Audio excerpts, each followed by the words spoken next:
everybody. Welcome to Bestie Book Reviews. I'm here with my bestie, Mandy. And I'm here with my bestie, Jessica.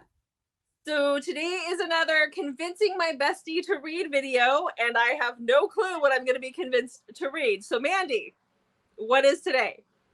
Today is just convincing you to read some of my all-time favorite books, but these are hidden gems. So all of these books have less than 2,000 ratings on Goodreads. Some only have a couple hundred, but these are definitely books that everyone needs to check out and be reading.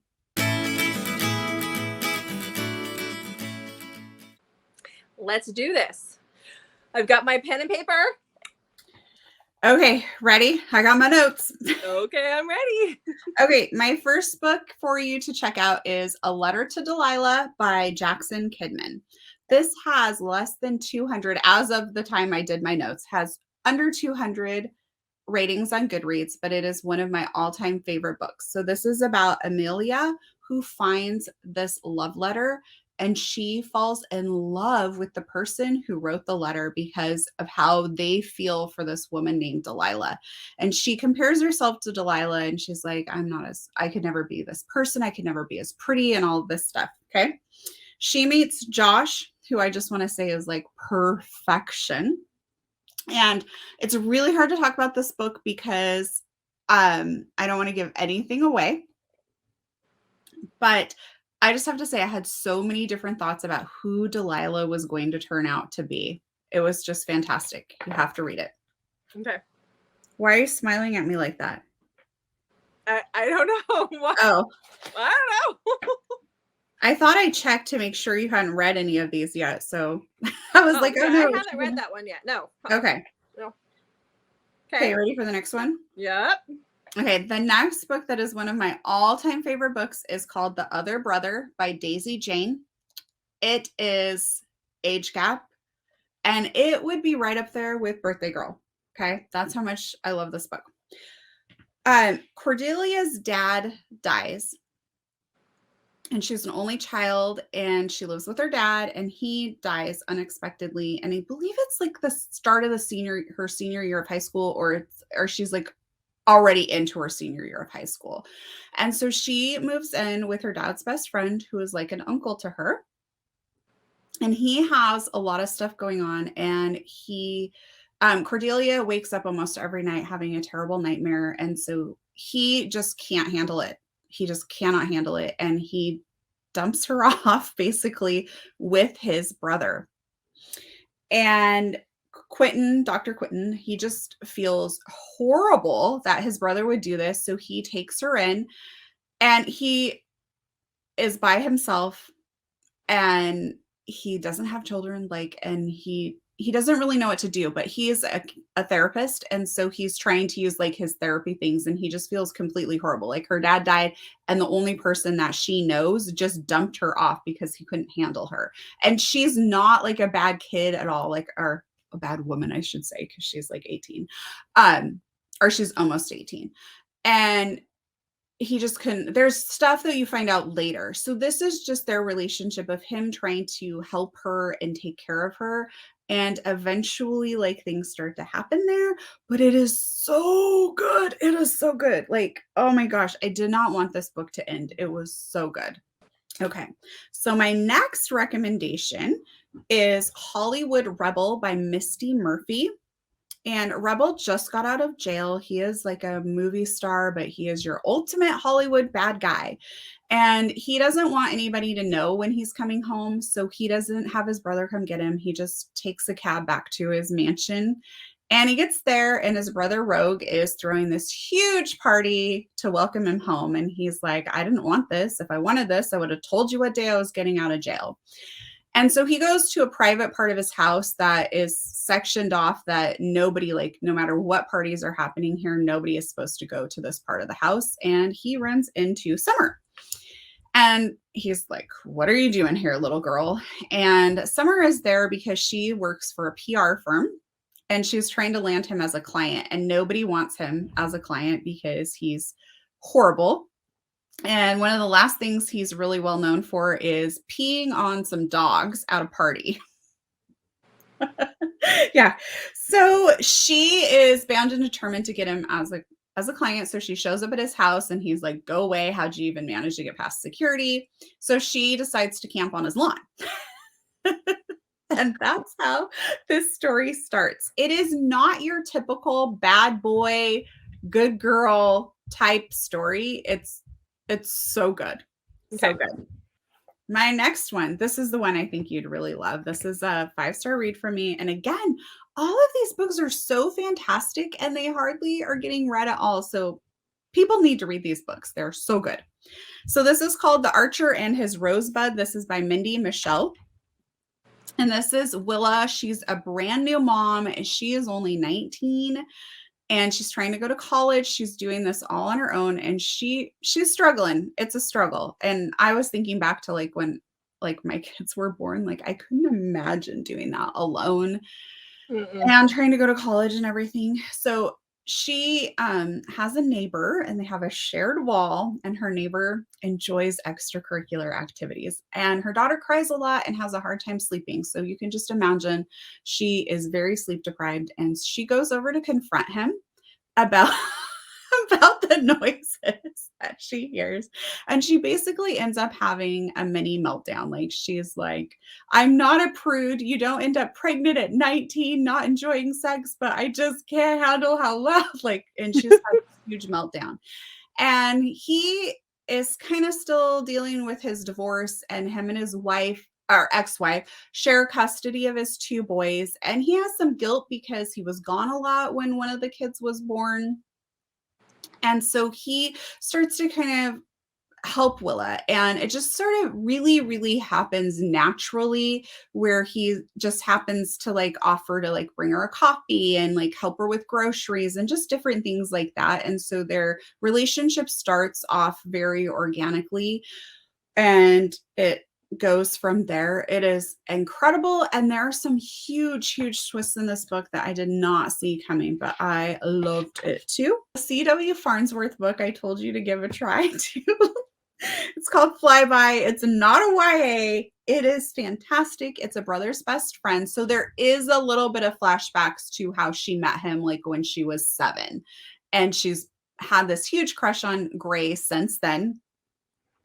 And all the book is told from Evie's point of view, so we never actually know Gray's thoughts, which usually I love knowing the other person's thoughts in the book, like seeing how they both feel. But this one kind of, that's part of the angst and of the book is like, what exactly is he thinking? So he is back on leave from being in the Air Force. And that's where the flyby comes from, is because she doesn't want to just be his flyby where he just stops in when he's back in town. And things happen very quickly. They like go to this bar to like meet up with her brother and Gray's there and there's a bathroom scene. Like things escalate very, very quickly.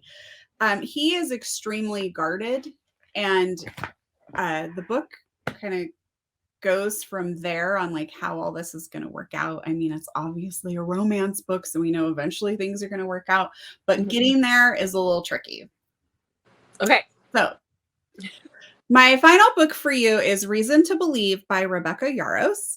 And this is Harper and Knox. Harper has had a crush, like / been in love with Knox forever. He's like the brother's best friend. Harper works as a preschool teacher and one of her students is going into foster care. And she does not want this to happen. So she says, I'll take them. So she's taken a preschooler and a baby.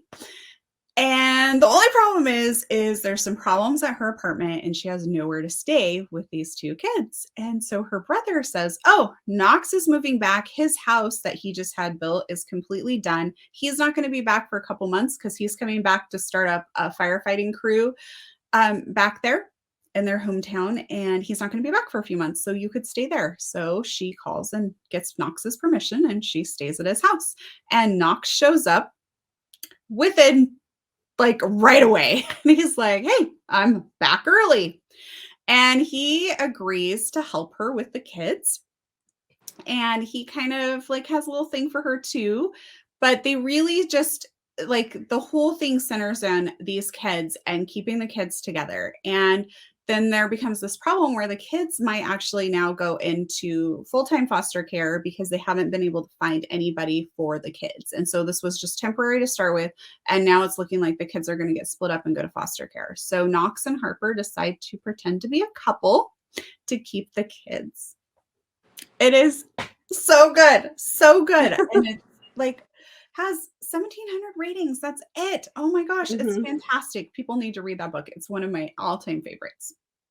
Okay. Those are my 6 hidden gem, really good favorite books that you need to read. So I know you're going to pick all 6, right, Jessica? Oh, yes. All 6. I'm going to commit to reading those this week. You better.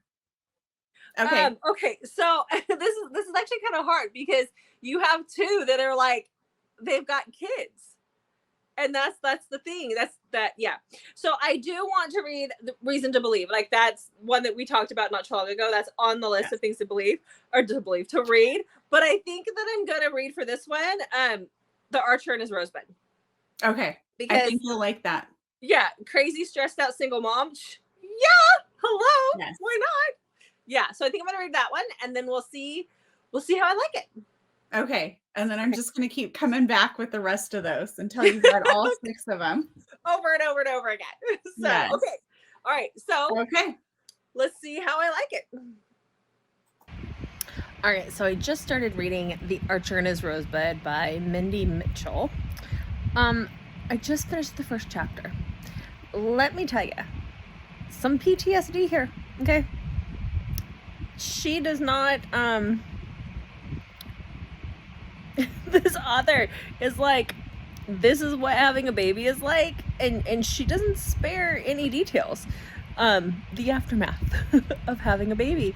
And though mine were all C-section, whew, man, does this bring back some memories.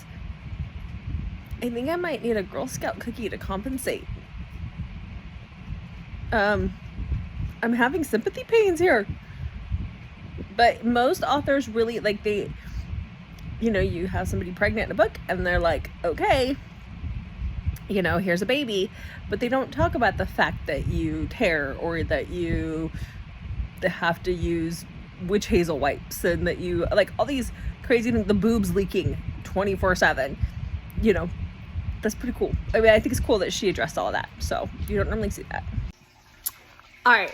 So a little Archer and His Rosebud update. I'm halfway through the book.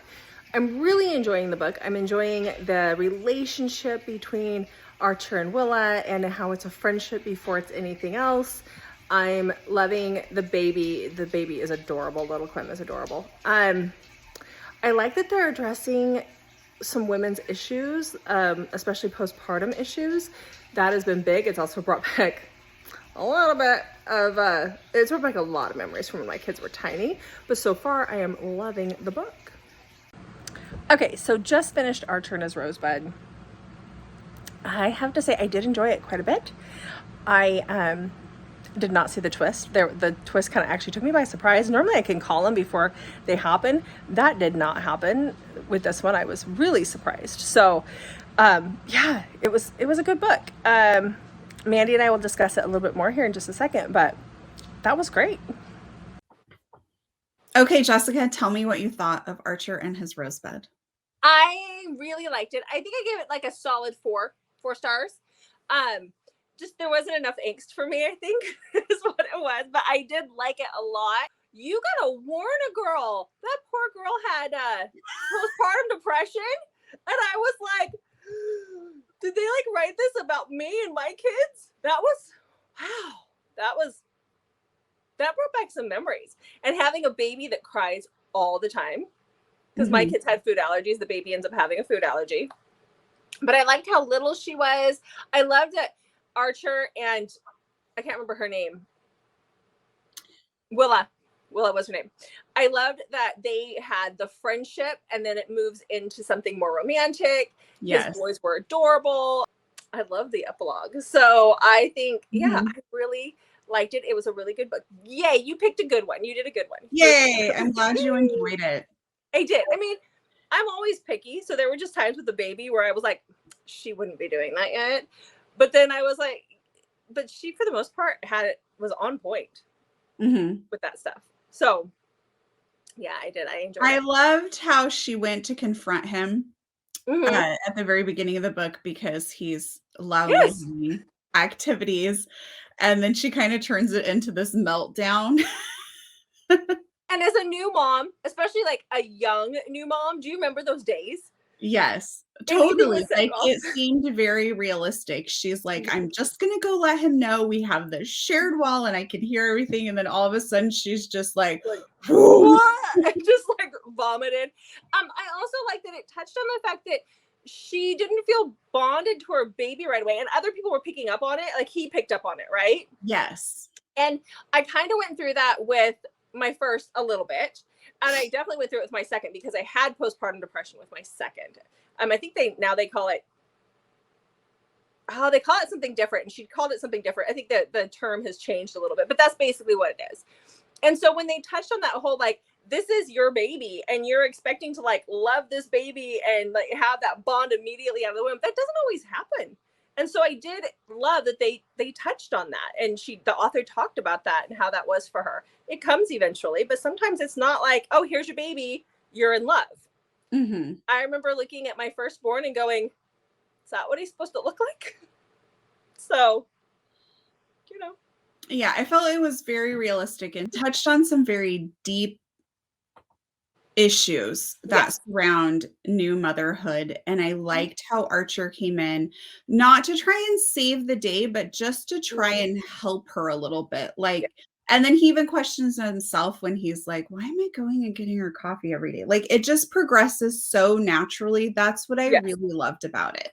And I did love, there was a point in the book where the baby's dad comes around, and because he's not really in the picture. And Archer says to her, if you need me to be Switzerland, I can be Switzerland. Because it's so easy for him to be like, no, I'm on, you're mine, whatever. But no, he was like, if you need you, he was what she needed. And because he was a little bit older, he was able to see that. He'd been through it with his boys, and he was able to see his mistakes that he made and help her. Okay, not giving anything away. There's a pretty big twist in this story towards the end. Did you see that coming? No. Me either. Not at all. But, Me either. Yeah, no. I was very intrigued. There's a camping scene, and I was like, what is that about? And then like I was, yeah, nope, not at all. It was teased a little bit, but yes. Yeah. They do discuss the age gap. It's a 9-year age gap. At first I was like, wait a minute, this is not enough to be making a big deal out of it. But then when you think about it, she's 20, turns 21 in the book, and she's in college. He's 30, divorced with kids. So like that's, while it's not a huge age gap to me, they're where they are in their stages of life. It makes sense where they were like the age gap. And I'm like, okay, but it's not, it's more, and they mentioned the stages of life. So I get it. It was more of a stages of life, not as much the age gap was a thing. So, but I did like it a lot. Yes, it was good. So go read this. It's a hidden gem that really needs to be talked about more. Okay, so what do they need to know, Mandy? Okay, so make sure you hit that subscribe button and come back and check for new videos from us on Mondays, Thursdays, and Saturdays. Thanks for watching, and we'll see you in the next video.